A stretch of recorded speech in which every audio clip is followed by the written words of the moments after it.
Helo, Manon dwi, a croeso i gyfres tutorial Wikimon, lle da ni bobl ifanc yn dysgu chi sut i olygu ar Wikipedia.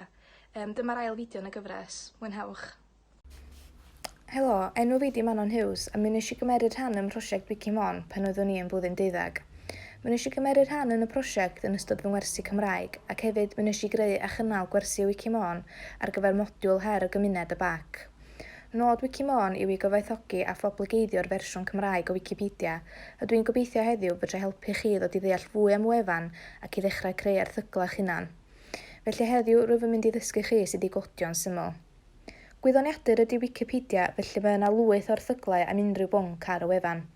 Dyma un enghraifft o erthygl dwi wedi creu'n hun, sef erthygl ar un o'r cerddi roeddwn yn astudio yn fy ngwersi Cymraeg yn blwyddyn 12, sef Can y Milwr gan Caron Owen. Felly o olygu'n syml, yr oll lle chi angen wneud ydy clicio un o'r symbolau hefo'r pensal yno fo, a mae'r sgrin yn newid i chi a ydych chi'n barod i olygu. Felly, be am i ni ychwanegu themau'r gerdd at yr erthygl yma? Felly mae'r gerdd yma yn ymdrin ar themau rhyfel a chrylondeb yn ogystal â gwerthoedd cymdeithas. Felly dwi am ychwanegu hynna at yr erthygl rwan.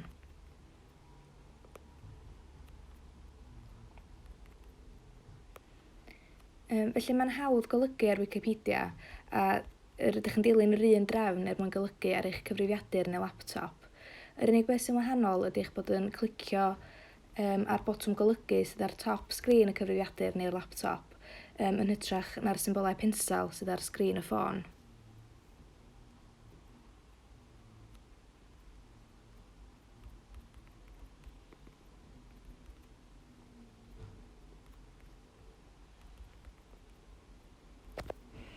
Ar ôl chi orffen, ydych chi jyst angen clicio y bocs glas yma ar y top, a wedyn pwyso'r bocs cyhoeddi.